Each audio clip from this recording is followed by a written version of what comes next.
All right. Well, it's 12:01. Let's get going. So bike snow, yeehaw!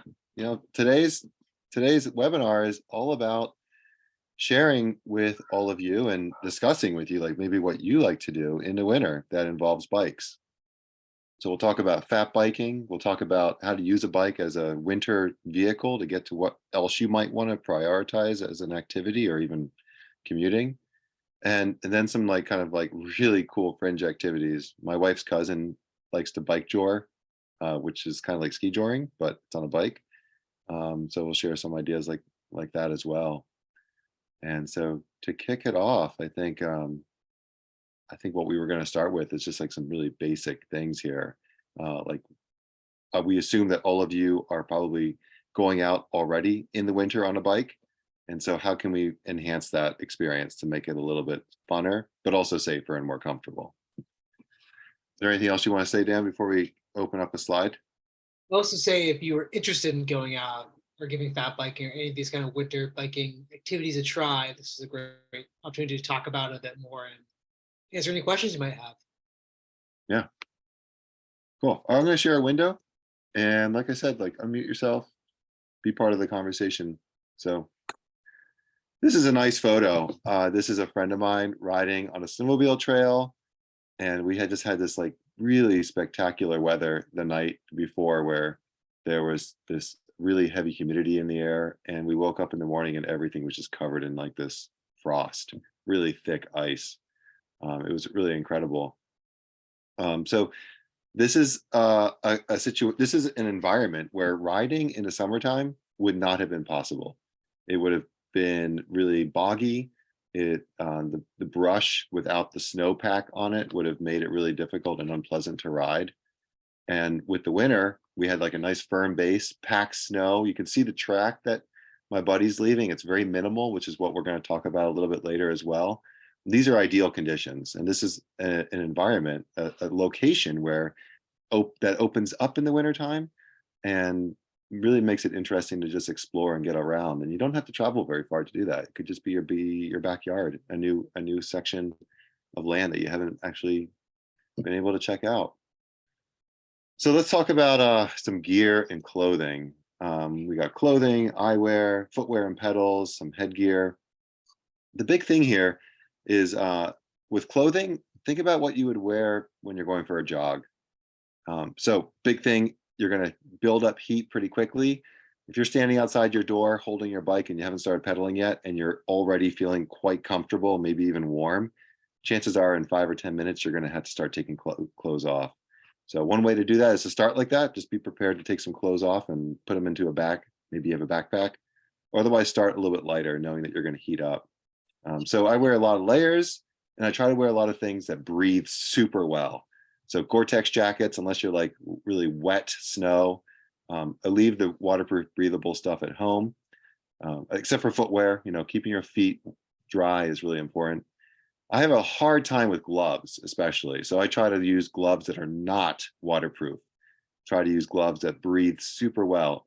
Otherwise, my hands get really wet from sweating, and then and all the insulation gets damp, and then my hands get cold, even if the rest of my body is staying really warm. We have two pedals up here. You're probably familiar with both, but you might have heard the term, but might not know what it means when you hear flat pedal. So the flat pedal is like this nice big platform. It works with any shoe. And then you got the SPD or the clipless, and that's like where you have a cycling specific shoe and you have a cleat that clicks into it. I have people that in my circles that ride clipless pedals in the winter, and they have specific shoes that are insulated and they keep the feet warm. That doesn't work for me. Never has. I've tried it. I've tried the booties. I've tried the insulated winter cycling boots, and my feet still get cold and it's uncomfortable. And then at worst, you get ice and snow packed into that little cleat mechanism and then you can't connect to the pedal at all. So I like to go with flat pedals. Get a metal pedal, I find works better than plastic. Plastic is just a tiny bit porous. As soon as you get like water on it, like from splashing through a puddle, it like freezes onto the pedal more than it would on an aluminum pedal. So choose an aluminum pedal. I try to get a really big one so that your big winter boot has a nice contact with that big pedal. And that works really well. Your foot stays warmer because there's not a piece of metal transferring heat out of your foot. And you're able to use your nice warm, like cloggy winter boot or anything that fits the bill. And it's easy to get on and off. You're on a trail, it's snowy, all of a sudden you slip, boom, your foot is off. It's just a little bit faster. It works nicely.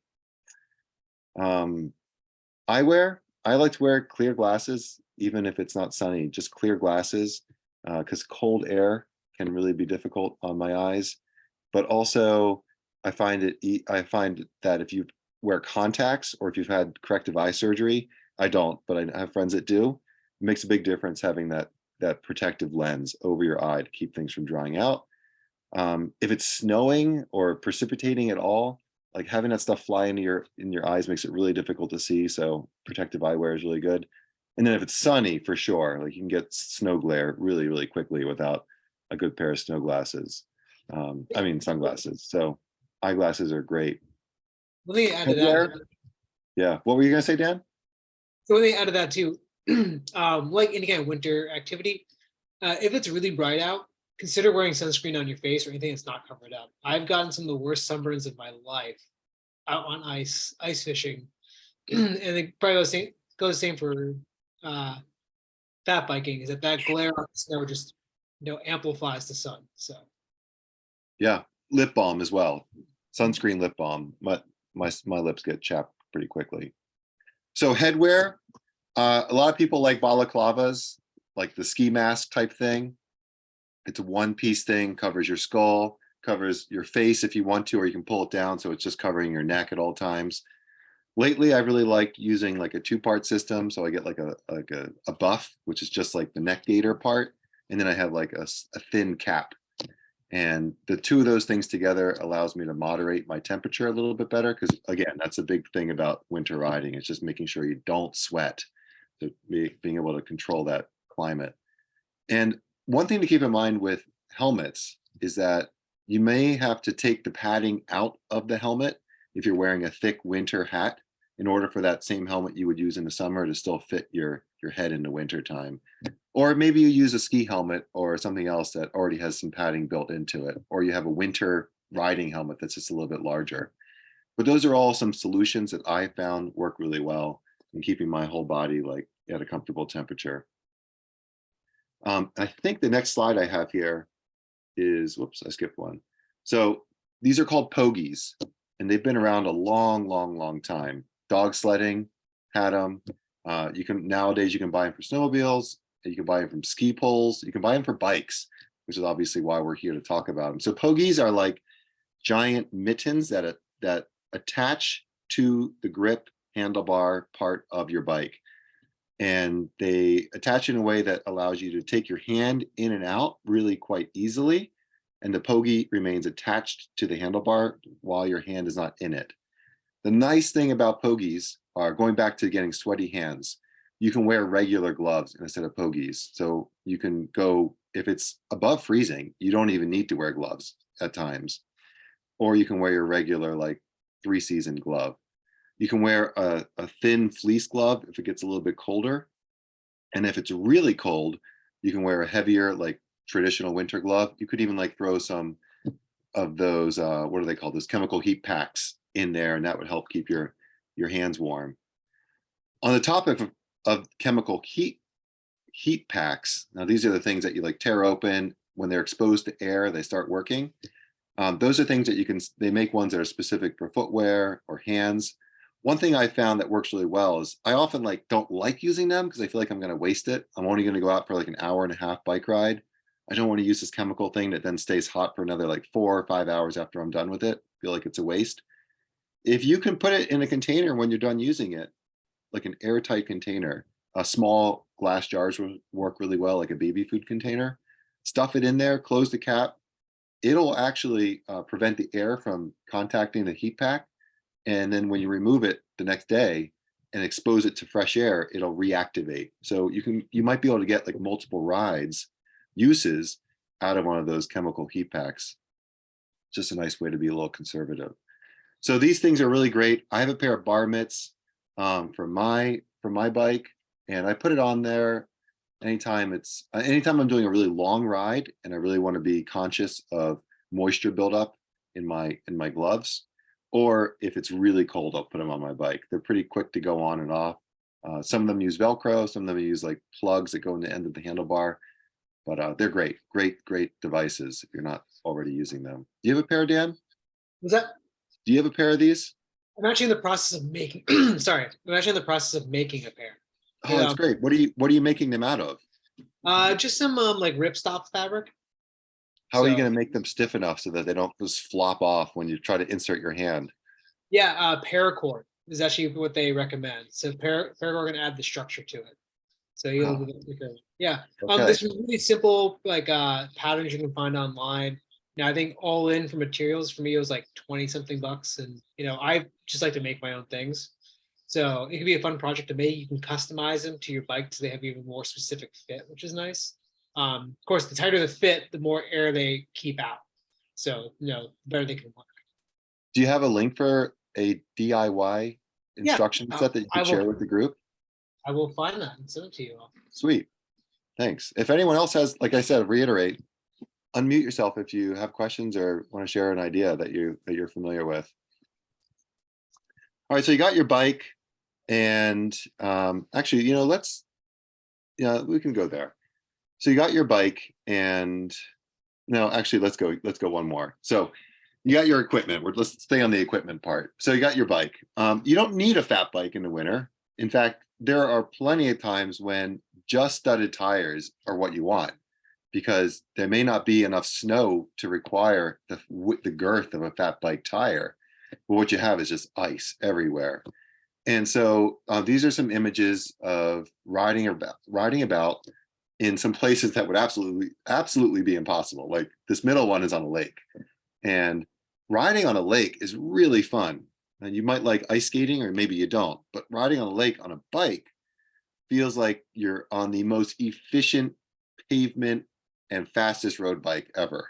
It's just so quiet, and so smooth. If you get the right ice, you can really explore all the perimeters of a lake. You can go up and down inlets and outlets. You can go up and down streams.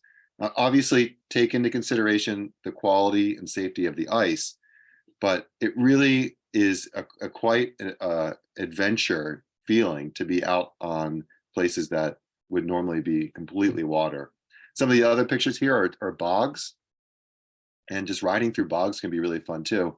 It might just be a regular trail that you're used to doing, or a commute, but once you put studded tires on, it allows you to explore these areas. Do you have studded tires on your bike right now, Dan? I do. Yeah. Would anyone be interested in seeing a close-up of this, or does everyone familiar with what a studded tire looks like?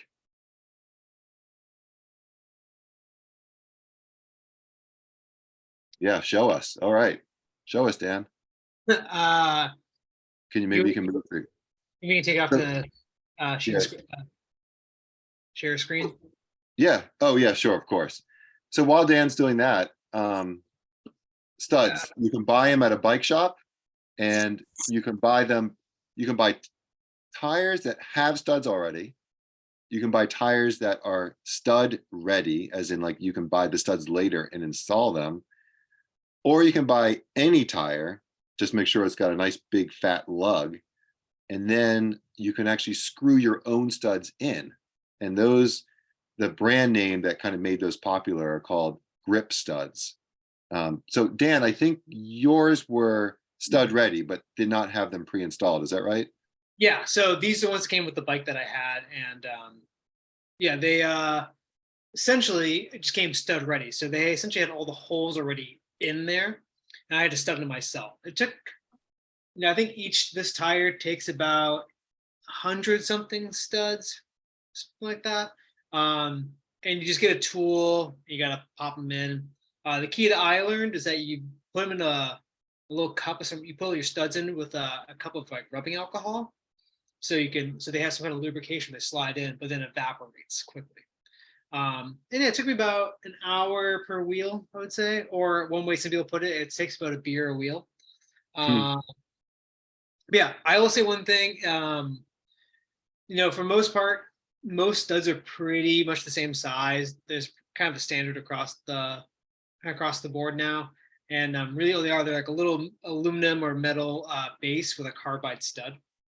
I will say they make all the difference in the world. You know, especially here in New England, we have constantly changing conditions. You could be riding on snow 1 second, take a turn onto a spot that got a lot of sun, and you're on ice. And honestly, riding studs, you just kind of fly over everything. That being said, uh, I have to usually I ride straight from my house, so I got a little bit of road I got to deal with at first. They make for a very slow, very noisy road ride, but it's a small price to pay for your amount of traction you get. So And reassurance, you're and not going to hit oh my some yeah, ice and break a hip. especially if you're gonna ride over like you know uh snowmobile trails, especially ones along power lines. Those tend to have like the most fluctuating conditions. They really are kind of necessary. So You can also, we're talking about fat bike tires, which alone, even without the studs, have a lot of friction on a paved surface. They grip the asphalt, they slow you down, and when you put studs in, it gets worse. But you can also buy tires that are more appropriate for a hybrid or commuting or a cyclocross style bike, gravel bike, and those do roll slower than their summer variants, but they roll reasonably well for having studs in them. Far fewer studs than what Dan's bike has right there. yeah. When I studded my own tires on a different bike, I bought the grip studs, and I think I ended up putting 75 in the front. It was a 26 by 3.8 inch tire, about 4 inches wide. So I had 75 in the front and I had about 50 in the back. And that was enough to just give me what I needed. And the grip studs are screwing them in. They're threaded on one end like a screw. And so it does take a little bit more effort. The tire I have now has I think it was like 200 or something studs in it. It's a 45 North tire. And the traction is incredible with that tire. But I don't think it's necessary to have that many studs. No, I mean it's just once again, the more you have, the more confidence, but you will pay for it with rolling resistance on smoother surfaces. Yeah. If you have a tire you like already and it's got nice lugs and you're willing to make it a kind of permanently studded thing, these aren't things you want to take in and out like per season. I would say try out the grip studs. All right, I'm going to go back to sharing the screen. So we talked about some equipment now. Um, let's talk about etiquette. So this is one of those things that can really make for a healthy and fun community atmosphere, or the opposite, like really infuriate people against people that are riding bikes. So there's 8 steps here, 8 best practices, and there's some images on the left. So number 1, if you're leaving a rut, turn around. And that goes for whether you're on a bike, whether you're walking, even skiing. If you're skate skiing on a really soft Nordic course, you're going to leave giant deep X's over the entire course. It's going to be really hard to groom those out. If you're fat biking on a Nordic course, places that are groomed for skiing, and you leave a rut, you're almost for sure putting the worst step forward, and it's going to create some sort of rule where bikes aren't allowed at all anytime. So we need to be kind of careful and tread really lightly. So if you leave a rut, turn around. A lot of places have pretty much blanket rules where if your tire is smaller, narrower than 3.8 inches, you're not supposed to be on the groomed trail at all. And groomed could be groomed by a snowmobile or a larger cat machine, or it could be something smaller like human groomed with snowshoes. But there are people out there that have taken a lot of effort to create a packed snow terrain that can support people that are either skiing or like what we're interested in doing is cycling on it. So one thing you can do with your tires is pay attention to how much air pressure is in the tires. So let's look at the image on the left. The top one, the green one, that might be 4 psi, pounds per square inch, or less in order to get this nice like squishy footprint. And as the tire squishes, you're increasing the surface area, which increases the float, like putting on a larger pair of snowshoes. If you have too much pressure, the tire keeps its really more pointy shape, and it's going to sink into the snow, and that's where you're going to leave a rut.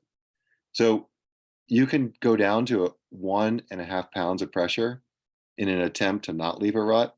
And below that, you start like losing all shape of the tire. You can't really do it. Turn around and go back home, do something different.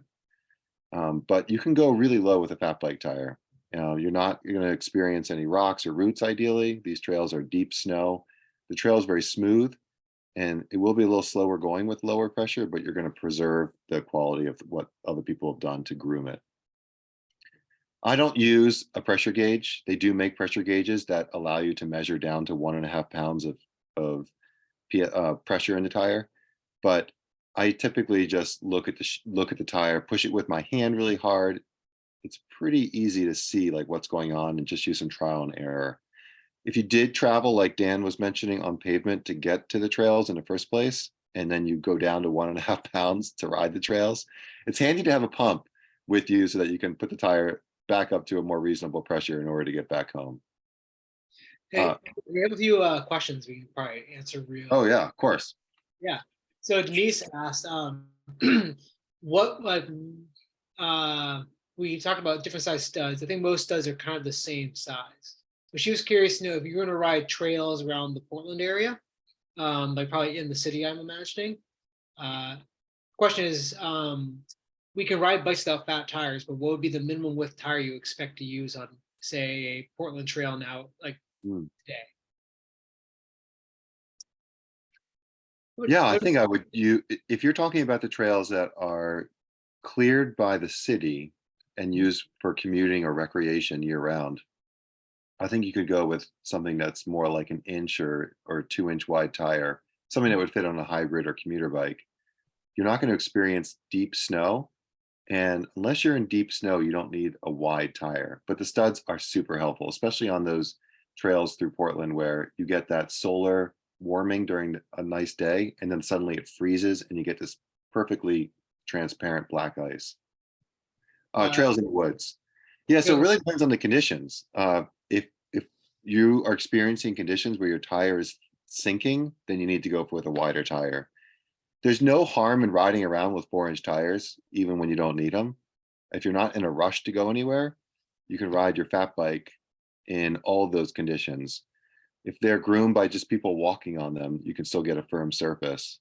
If you find a trail and it's full of holes, really bumpy, it won't be pleasant to ride on. So that's one thing to take into consideration when you check out your local trails. If they're okay to walk on, they may not be okay to ride on also. You have to look at the quality. How smooth is it? Or is it full like potholes everywhere from where heels are digging in? I would also say too, if you're in the process of breaking trail on your bike, which I will say is usually not a great experience, it can be rather challenging. The wider the tire, the better. This bike has 3.8s. They probably roll about 3.8. I would say like 4.5 and above is probably more ideal for if you're in conditions where you need to like actually kind of break trail. Yeah. And consider your body weight as well. If you're a lighter rider, you can get away with a lot more on a 3.8 inch wide tire than someone that weighs over 200 pounds, where you're going to need more float. So just bump back some questions here. Admin asking, dipping alcohol is key to adding stud ready tires. Yes, it's true. It makes the process much easier. And Patrick, hey Pat, 1.5 psi even with tubes. I would actually leave it to you, Eric. How do you feel about 1.5 psi on tires with tubes? I only went tubeless in my fat bike this year. And before that, I've always had tubes, and I've only ever pinched a tube, which is the fear of going so low with pressure. I've only ever pinched a fat bike tube riding in the summer, never in the winter. Yeah. So never had an issue. Yeah, and something to consider with that is just the amount of air volume that's actually in that tire, even to get to 1 psi, is surprising. So, you have a fair amount of protection. Cool. Thank Yeah. you.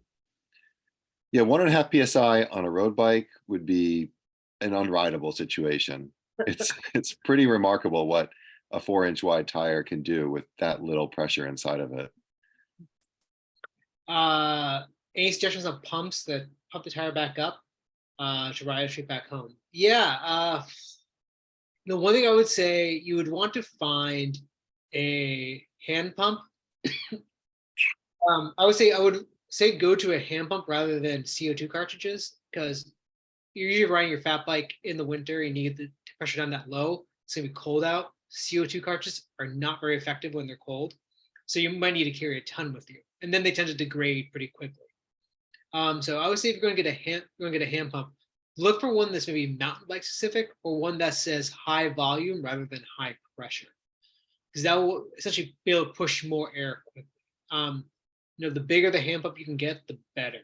If you get one of the small, really thin, like road ones that are meant for higher pressure, you might be there for a very long time.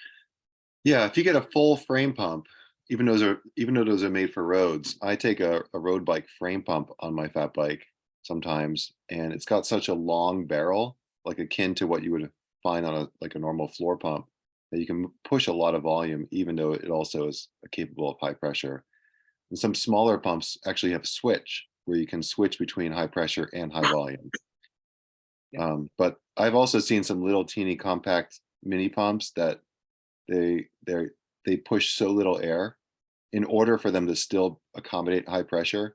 They push so little volume with every stroke that you you might give up and just like ride the bike with 1.5 psi home before you get anywhere reasonable with the pump. Yeah, I would say it's pretty safe to assume whatever it takes you to pump up, say, a mountain bike tire with that pump, it's going to take you about 3 times or more to pump up a fat bike tire. Yeah. If you go to a shop and tell them what you're looking for, a good shop will be able to help you out. All right, so going back to the list here, number 4, don't ride on freshly groomed trails. And that's because when a trail is first groomed, again, this is for folks that are visiting these places, the trail gets kind of stirred up and then it needs to set up. It needs to actually consolidate and kind of firm up before it's designed to be ridden on. So just keep that in mind. Always go back to that number 1. If you're leaving a rut, turn around. Number 5, don't pulse hole through a groomed trail. This goes without saying. We've been talking about it all the time, but like walking on a groomed trail and leaving holes will ruin the experience compared to what it would have been if it was smooth. Number 6, as the weather warms, avoid thawing conditions. So today it's pretty cold where I am. I'm up in Orono, but if you were somewhere where it was 40 degrees, then right now, even though there's a lot of snow on the ground and it was really cold this morning, by now that top of surface of the snow is getting really warm, and you easily could leave a rut as you ride along. So it's actually best to go riding early in the morning if you know you're going to have a warm day ahead of you. Try to hit the trails when they're still cold and frozen. Number 7, make sure that fat bikes are allowed on the trail you're riding. We're going to talk about this a little bit more, but if you're visiting a Nordic center, check the rules. Some Nordic centers are really cool about letting cyclists use the trails, follow good etiquette. If you're visiting a fat bike center, most of them are designed for us that want to get out there anyway.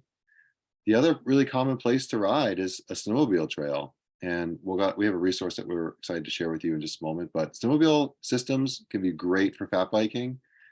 One thing to do is check in with the local snowmobile club and make sure that they're okay with it. You can consider supporting the local snowmobile club financially, like joining the club as a member. These are all things that are important to do before you start hitting the trails. If you're on snowmobile trails, kind of practice riding the way you would if you were on a paved road with motor vehicle traffic. So wear bright colors, use lights. If I'm on a snowmobile design trail, I'll often get off the trail if I'm anywhere where sight lines are imposed. So tight turns, hills, I'll move off the trail once I hear the engines coming towards me, just because I know that it's difficult to slow those things down quickly and they may not see me in time. So practice safe riding at all the time, but especially when you're near snowmobiles. And Patrick put in the comments, high volume battery. Interesting. I'll look into that regarding battery pumps that can put in. So Ken, I'd be interested to know more about that. How big is this battery pump that you're carrying around? Is it something that's designed to like take a cordless drill battery and you can put it in a backpack, or is it a bicycle specific thing? Never heard of that before. Just wonder how bulky it is. One of the reasons Can you see me? Yep. So this is can you see that there? Yeah, sure can. And So that's you- handheld. yeah, handheld, and you turn it on, and then it will. Then you have attachments that you screw into here that has for your tip to plug it in your tire, and then you preset this to the pressure that you want, and then it will pump it up, and it stops at the preset pressure. I will say that it takes, you'll probably want to get maybe 2 times to pump up from entirely flat. Like if you have to change a tire because of something, it'll take a good bit of the battery to pump that tire back up to pressure. So it's a good emergency thing to have with you if but if you're just changing, a slight pressure, it would probably last quite a while. That's pretty cool. And Yeah. that's called Inflate R. And yeah, inflator is Oh yeah, inflator. And that comes with all the attachments to attach to the valve. comes with a bag with your different your hose and your different attachments. I believe it'll work for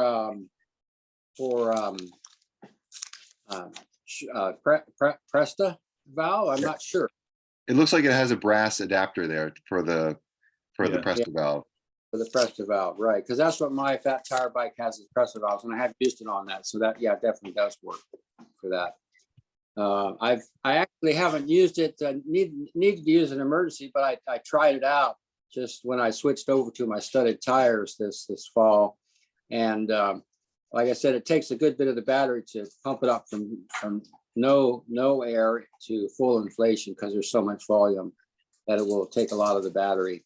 But if you're just changing pressure on and off the trail, this might be something you consider, or to have it as an emergency measure if you do have to change a flat tire. Yeah. Oh, thanks for sharing that. You're welcome.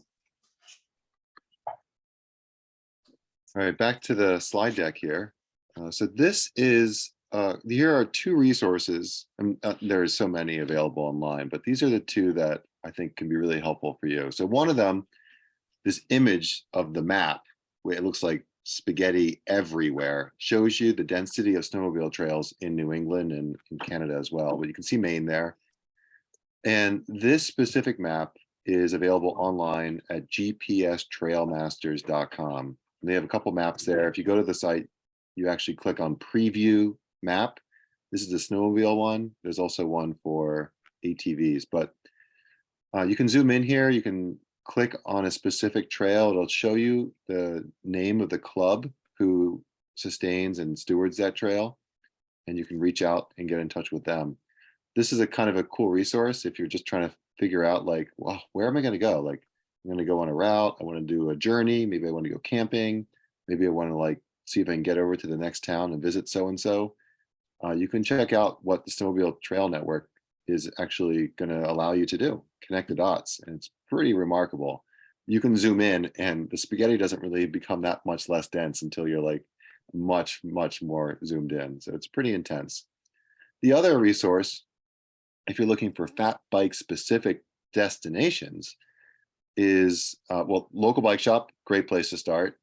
But you can also just check out nemba.org, and they actually have at their site, nemba.org/news/winter tracks, actually gives you a really comprehensive list of all the fat bike and Nordic centers in Maine that allow fat biking, that grooms trails that are designed for fat biking.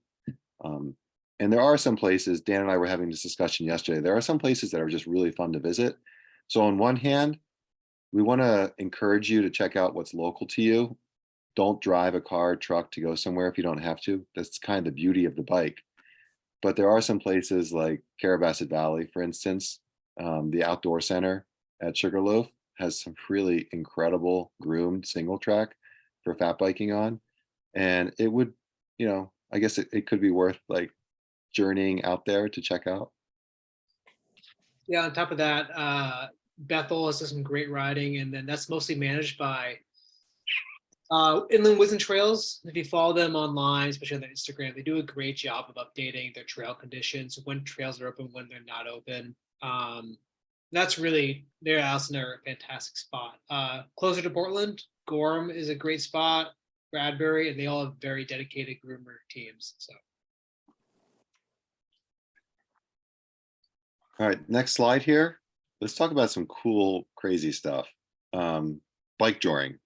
So this is something that my wife's cousin really enjoys doing. So I spent some time talking to her, and she kind of explained the setup. So you may have heard of skijoring. Oh yeah, I've heard of that. Yeah. And this is sort of like dog sledding, except you're not using a sled, you're not using skis, you're using a bike. And she recommended starting with one dog, not like six. But some key things that you'll want to look for. For obviously, you need a bike and a dog to start with. And ideally, the dog is a runner. So we have a dog, and she loves to pull. Like we have her on a harness, and it's just really hard to get her to like heel. She just wants to pull the whole time. Like she's ideal for this kind of situation. And I've tried a few times with her. She's still very young. We've kind of got ourselves tangled around trees more often than I'd like. So you need a dog, you need a bike, and some equipment. It doesn't have to be anything fancy. You could probably go out with what you have at home, but there are some items that can make it better. And my cousin recommended this shop, which is actually in Oxford, Maine. And a lot of the stuff that this shop sells is actually made in Maine, handmade. So it's called Nooksack Racing Supply, nooksackRacingSupply.com. And the two things that are really helpful to have are, one is it's called an antenna, and it attaches to the top of your bike, and it extends a pull out above your front wheel. And this is designed to help lift the leash up so it doesn't get stuck or tangled on the front wheel as you're moving along. So the leash still attaches to your bike. You want to attach it to the center of the bike, not like the end of the handlebar. But then the antenna helps support the leash so that it doesn't droop down too far. She also recommended obviously getting a nice harness, and that might be something you have from the local pet shop, but you want something that isn't going to be like a choker style harness. It's really going to go around the dog's shoulders so that the dog can support the weight of you pulling it. And then it's going to have a nice way to connect the leash onto the dog's back. And the final thing is like a good bungee system. And the bungee system helps balance the amount of like sudden pulls or jerking. So it's healthier for the dog. It's also more comfortable for both of you. And keeps things a little bit smoother. So you get the dog, you look for wider trails. This is not going to work on single track. And you can connect the dog and just start going. And so let me see, this is not going to work for anyone that listens to the audio later, but she sent me a video of this happening. So I hope that this comes out clear. I got a rush from it.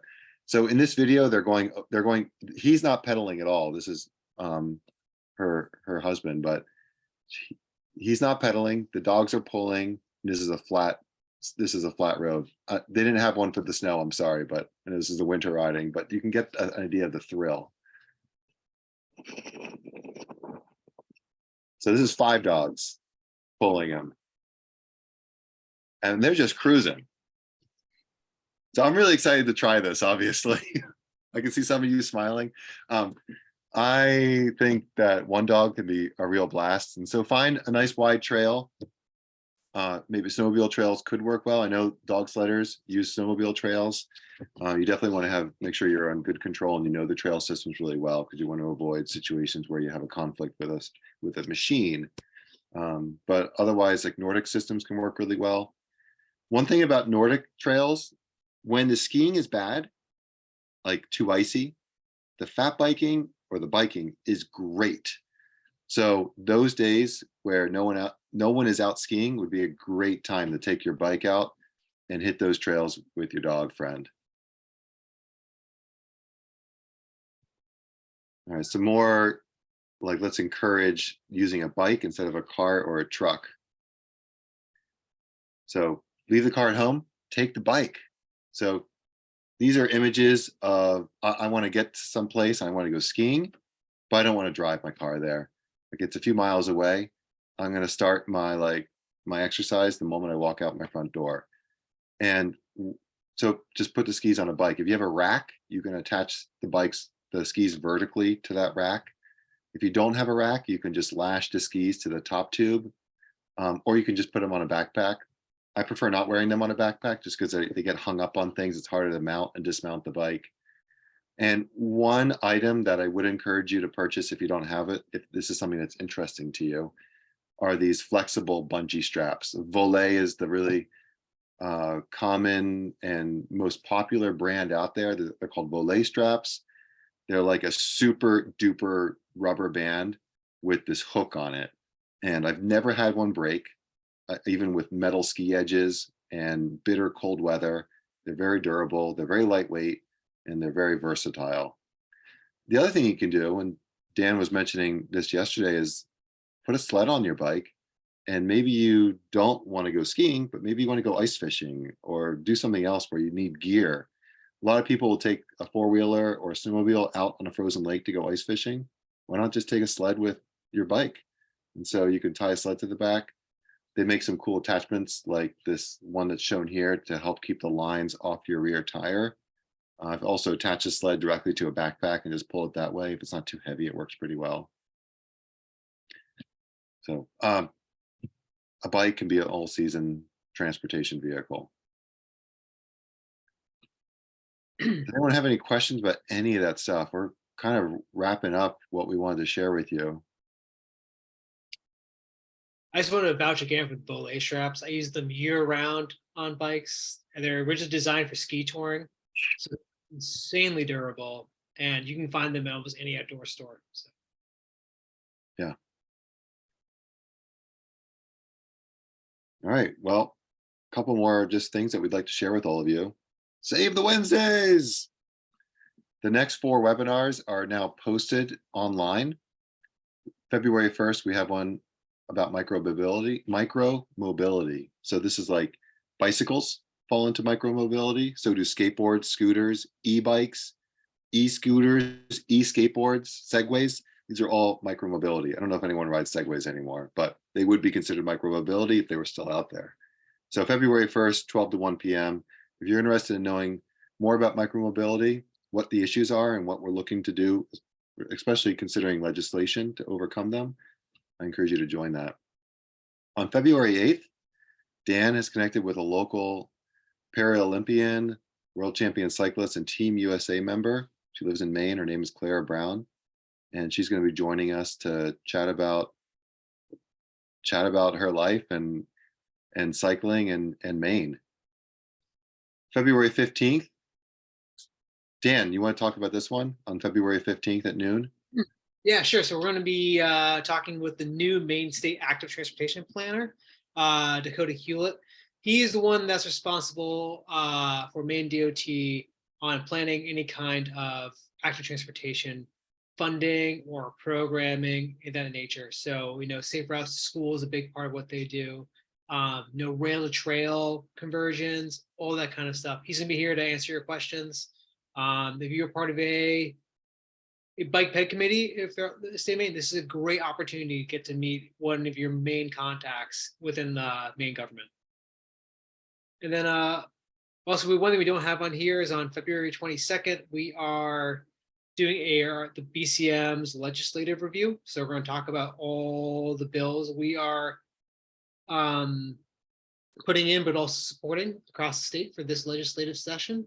And then lastly, we're going to be talking on March 8th to Rob Lavoie, former Greater Portland NEMBA president, but also one of the minds behind the Gorham Trail Network. And if you've ridden the Gorham Trail, the Gorham pump track, you've ridden the Lavoie pump track. So now you know its namesake. One of the things that we're really trying to do with that final webinar is encourage folks to be confident in putting a pump track in their own community. We've been involved in pump tracks that cost a couple $100 and to some that cost tens of thousands of dollars. But the outcome is the same. You're providing a really fun playground for all ages. And a big part of what we're trying to do when we provide that bike playground is encourage people to connect with their bikes and enjoy riding their bikes. And that translates into using the bikes elsewhere, not just for recreation. So if you don't know how to do that already, to find these things, you can go into our website, go to the events and click on the calendar. Everything's there. Most of you probably get our newsletters as well. Ken chimed in again on the chat that his dream bike is a fat tire recumbent quad. I've never ridden a quad bike. I've ridden trike recumbent quads. And I think I am familiar with this Utah company that's made them.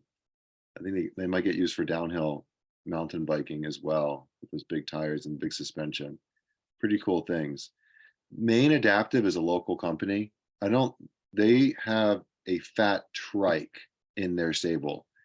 Maine Adaptive out of Bethel, Maine. But they actually travel around the state with a big trailer of adaptive bicycle equipment, and it's a free resource. They're a nonprofit. So if you're interested in trying something like that, especially if you know someone that needs an adaptive bicycle, whether it's a hand cycle or some sort of recumbent 3 or 4-wheel design, I would really encourage you to check out what they offer in their program. Is there anything else, Dan? Anything else? Anyone else? I think one thing I just want to add real quick, if anyone here is interested in like giving fat biking a try or something like that, but don't have a fat bike, doesn't mean you have to go out and buy one. There are plenty of local places that will rent bikes out. I know Gorham Bike and Ski has a rental fleet. Most of these riding centers we were talking about, such as like Carabasset, has bikes you can rent. So, feel free to do some research, reach out. There's a lot of places now that do have fat bikes for rent. Even your local bike shop will often have a rental. They may not advertise it blatantly, but if you go in and say, hey, I'd be interested in trying out a bike, do you have a demo or could I rent one? Chances are they're going to say, yeah, they'll hook you up. Could I also remind people that at Hidden Valley Nature Center in Alna Jefferson, they have snow trails, bike trails, lots to try out. The trails are partially groomed in the wintertime. And we also have really nice fat bikes for rent. That's awesome. Yeah. Where is that again? It's Hidden Valley Nature Center. It's out actually on the Alna Jefferson line in Mid-Coast, Maine, sort of up inland from Wiscasset. Okay. It's part of the Mid-Coast Conservancy, which is the office is in Edgecombe. And if you look up Mid-Coast Conservancy, you can look up Hidden Valley Nature Center, which is part of that. Awesome. Thank you for sharing that, Denise. Yeah. Oh, Sandy, sorry, Sandy, I messed up the name. Sorry. I found it. Thank you. Good.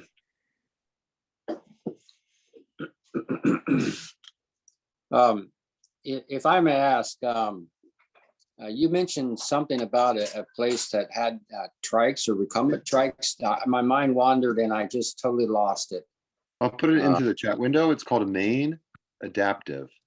Oh, Maine Adaptive. Thank you. Yeah, Maine Adaptive. And they have a webpage. It's maineadaptive.org, I think. But if you were just to do an internet search for Maine Adaptive, I'm sure you'd find it. Okay, thanks. And we've worked with them a few times in the past, help promote their program. They're really good people. They do a great program. My father-in-law is in a wheelchair, and I've taken him a few times on a hand cycle that they provide.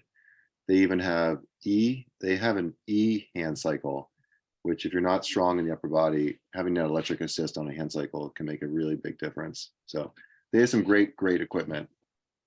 Well, the reason I mentioned trikes is because I have had trouble keeping my balance on my fat tire mukluk when it's on the ATV trails and it's muddy puddles, deep puddles, and you hit a twig or something, or you get a mucky bottom, and you just get thrown off and you get totally wet.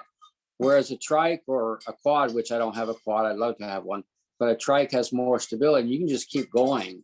You can take all sorts. I've learned about my backwoods here in Maine like I never did for the past 10 years, just by taking the ATV trails with my trike, with my recumbent fat tire trike. And burnt out the motor. It has electric assist, which was pretty important to me because some of the trails are really tough. If I had like a 90 gear pinion drive, gear drive, that could probably change that. But having the electric assist was helpful for me. But I really found a lot of joy in riding those ATV trails with my fat tire trike. Is that trike of yours front drive or rear drive? Just rear drive. Yeah, it's rear drive. It came from a company called Terra Trike from North Carolina. They're just a Chinese brand made trike. So that could be why it was a lower quality and why the motor burnt out on me.